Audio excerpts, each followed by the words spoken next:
Hi students, how are you? Have you been studying? Have you been practicing? I hope you are enjoying studying on the app and you now made a habit of learning. So today students, we are here to study the first chapter of economics, development. So open your textbooks and let's begin learning the chapter. So students, like always, what do we do when we start learning a chapter?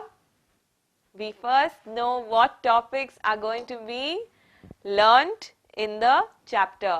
Let's see what you all be learning in development. The first thing you all will learn in the chapter of development is the meaning of development and what is underdevelopment.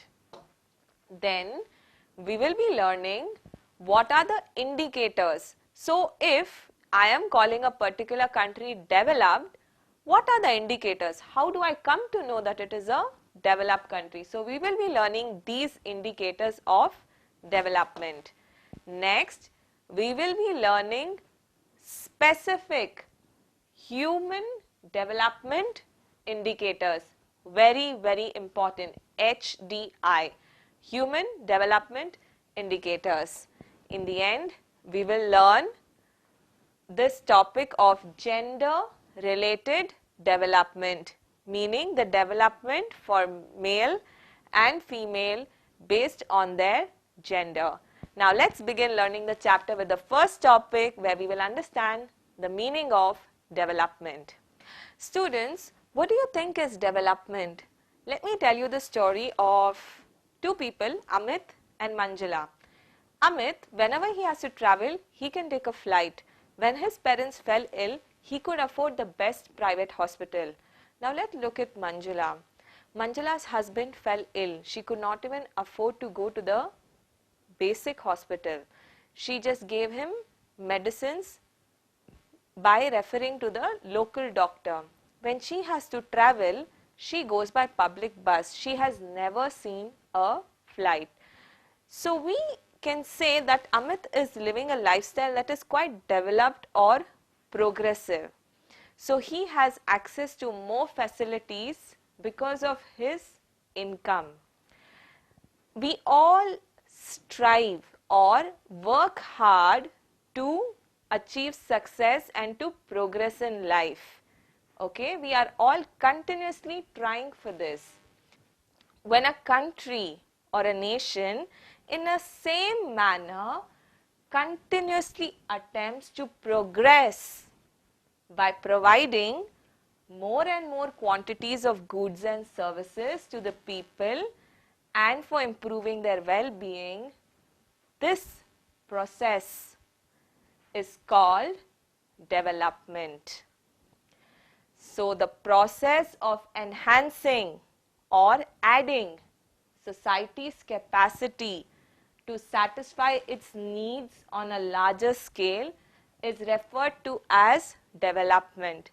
Very, very important meaning and definition.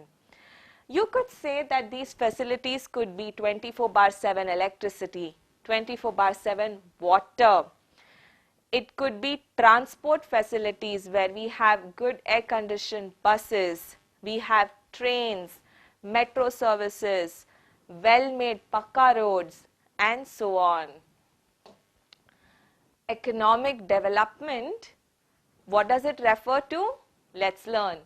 It refers to increase in a country's capacity to serve the economic interests of its citizens and overcoming economic problems. What are economic problems, students? Poverty, unemployment, inequality, inflation, etc. Poverty. Poverty is a condition where a person is extremely poor and they cannot even afford to buy their basic necessities like food, clothing and shelter. What is unemployment? You may be educated, you may be capable of getting a job, but because there are so many people who want the same job, some of them will not be getting the job though they are skilled. This state is called unemployment. Inequality.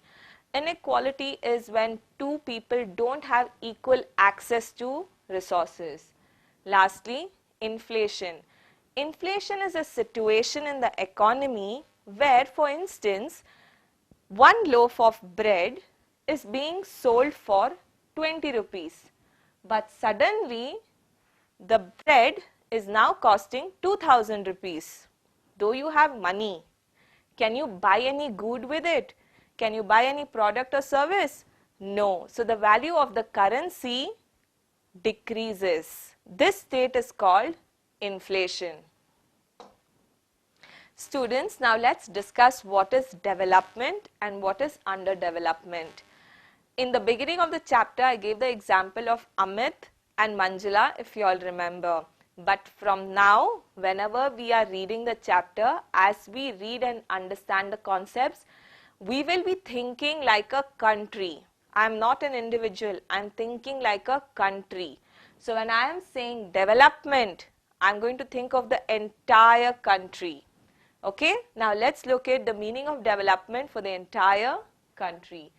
We use the word development very often in our daily lives. It refers to the progress or the growth in a particular field or segment. Which one? Like rural development, like is there adequate development in rural parts of India? Social development, when we are talking about social development, it means there is more equality among the people. Educational development, it means a lot of population of our country is very highly educated and is very skilled. Women and children development, where women and children enjoy good health. These are the various segments of development when we refer to a country. So students, what is economic development?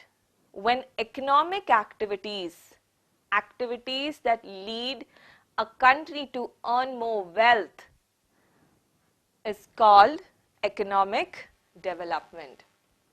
But it is very complex. Can you just say that this country has earned more money so it's rich? No, it's not as simple as that. Now let us see what are the actual aspects of development.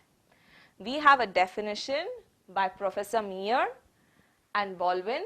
What does he say? So when you write in your exam, give us the definition of economic development, you must write the name of the person who has given the definition. So it's very important that you write according to Professor Meyer and Baldwin. And when you begin the definition, you must write in quotes. So let's look at what is development. Economic development is a process. It is a process where an economy's real national income increases over a long period of time. Students, we are going to discuss all the aspects of the definition as to what is the meaning of the process, what is an increase in the real national income, and what do we mean by over a long period of time. Let's begin.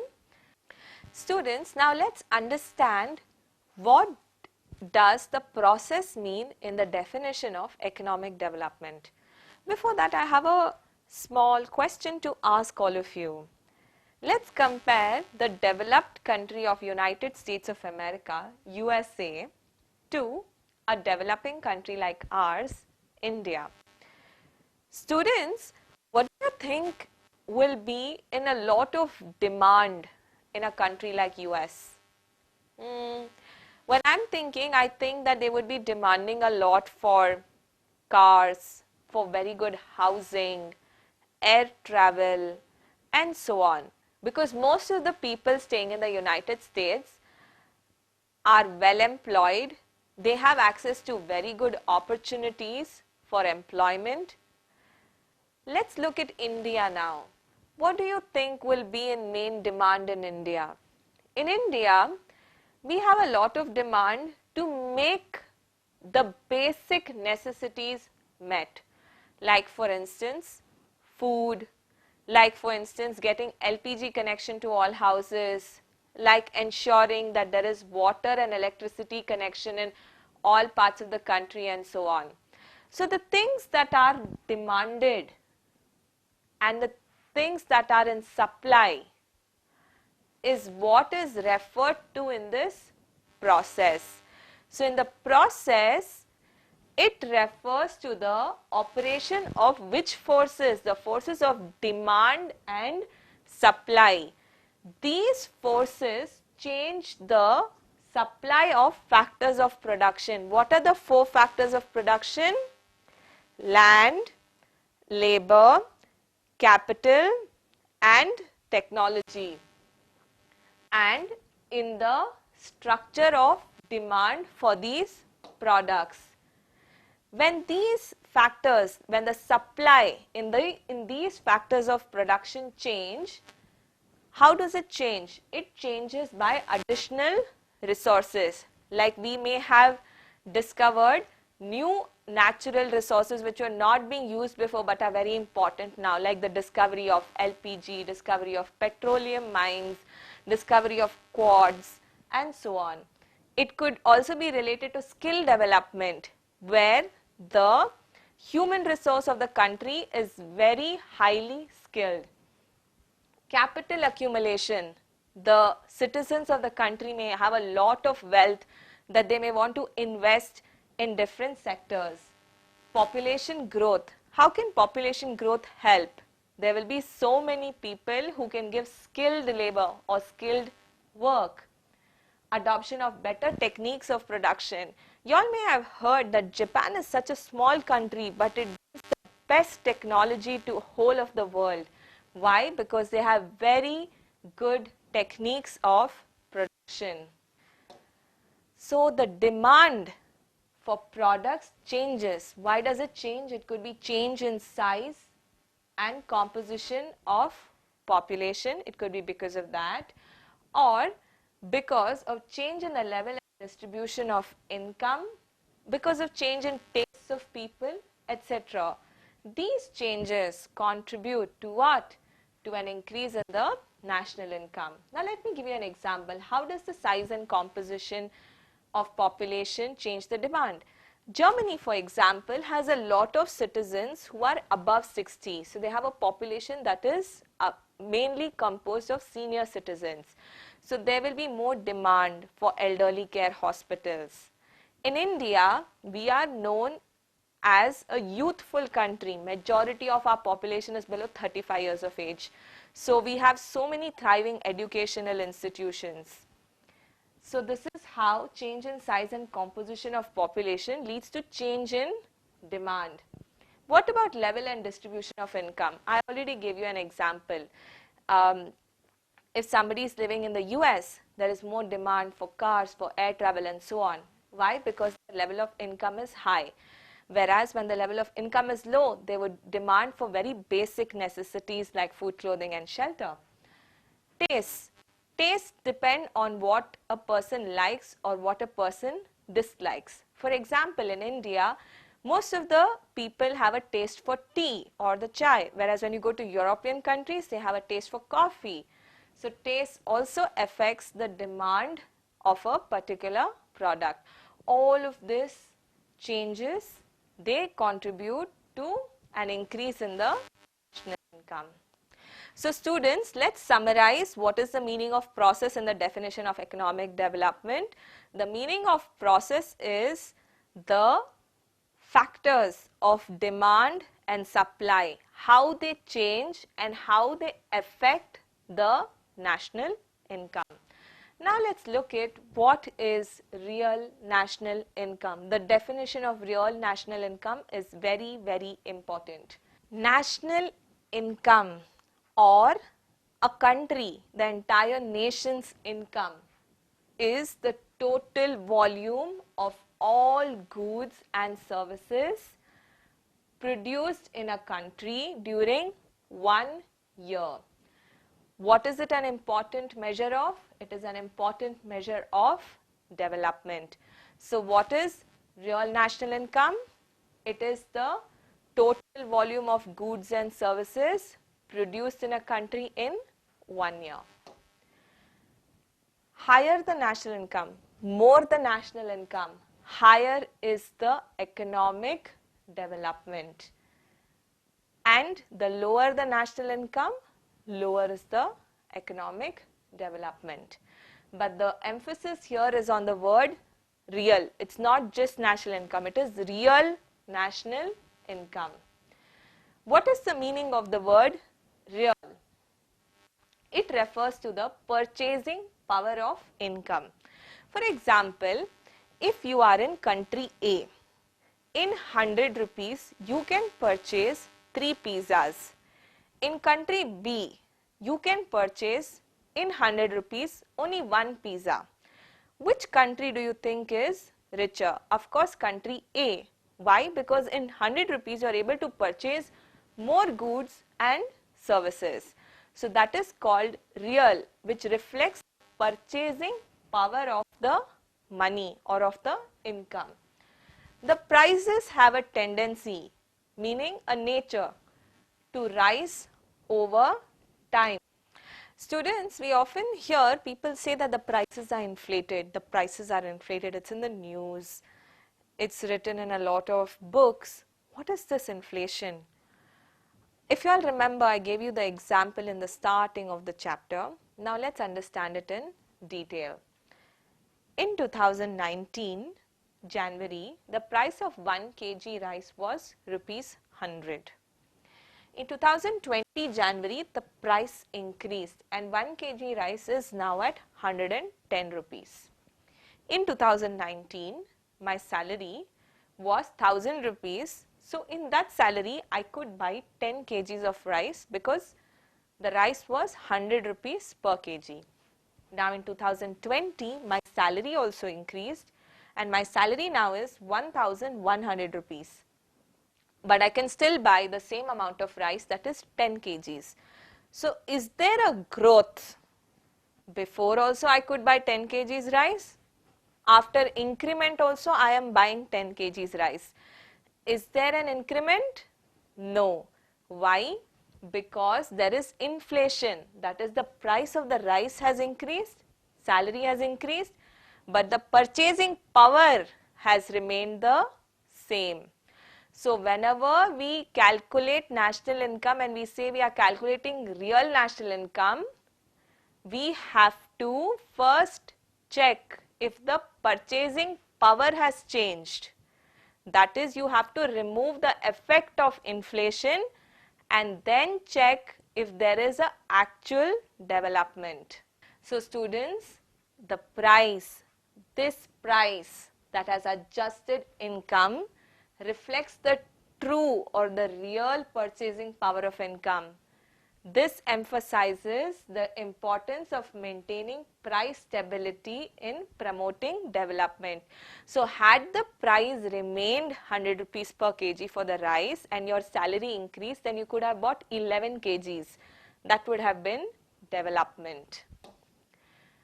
Why do we say over a long period of time?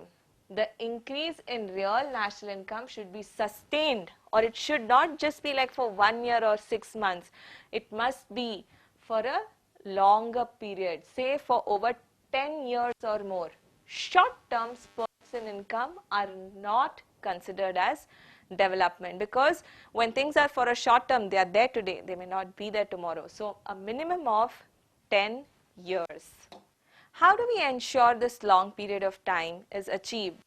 When there is a change, continuous and sustained change in what? In the supply of factors of production and in demand for goods and services. If it is continuous, then it brings about sustained development over a long period of time. Professor Colin Clark defines economic development. We learned whose definition earlier? Professor Meir Baldwin. Now whose definition are we learning? Professor Colin Clark's. How does he define economic development as? An improvement in economic welfare. Economic welfare is what? Is the availability of all those goods and services which are used by individuals.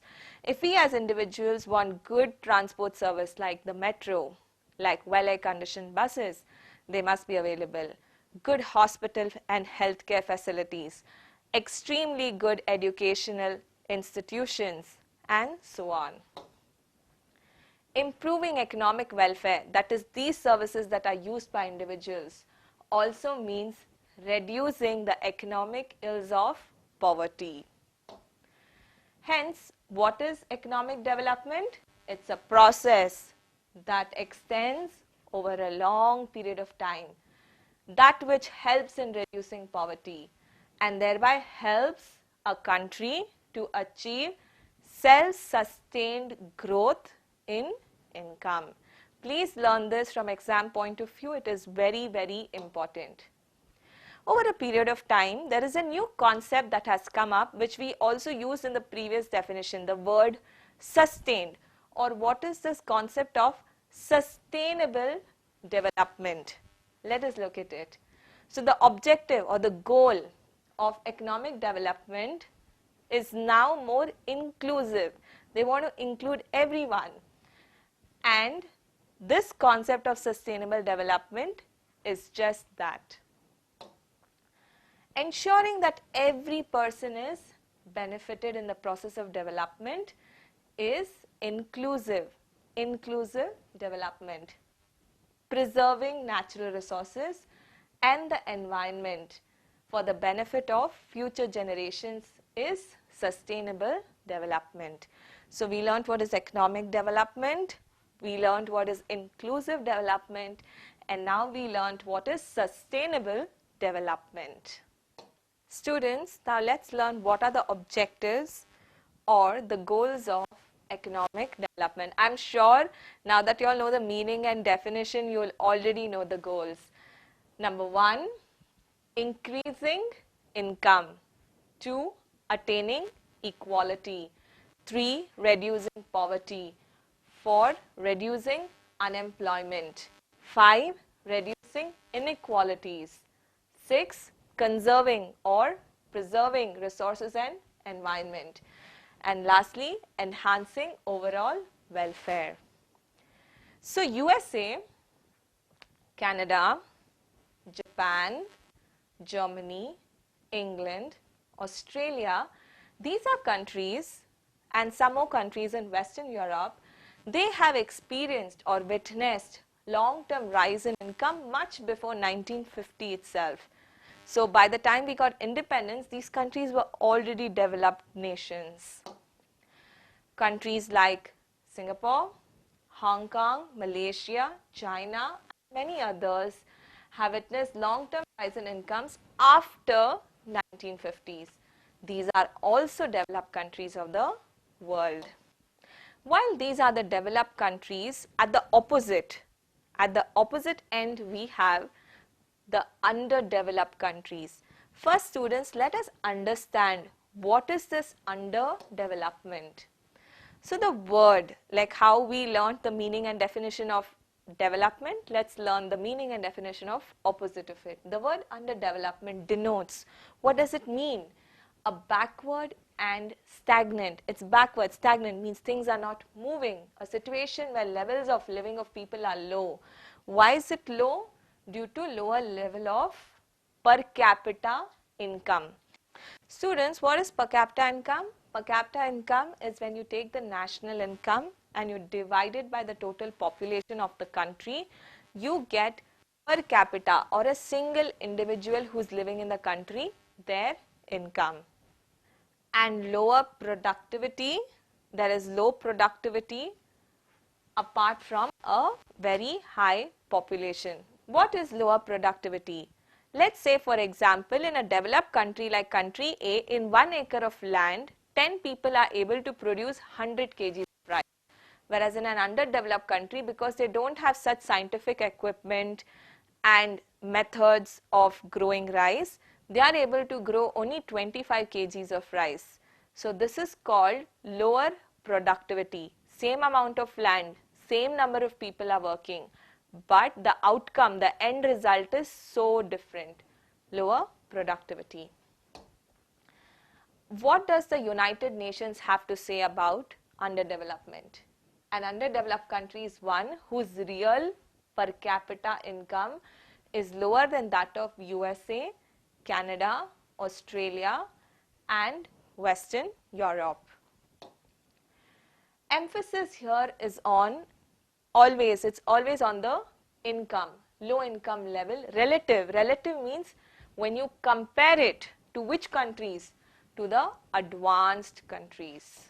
But students, if you would have noticed, a lot of underdeveloped countries are now making so many efforts to overcome poverty, to overcome the low income and to join the ranks of advanced countries. So they are no more called underdeveloped countries, they are called developing countries.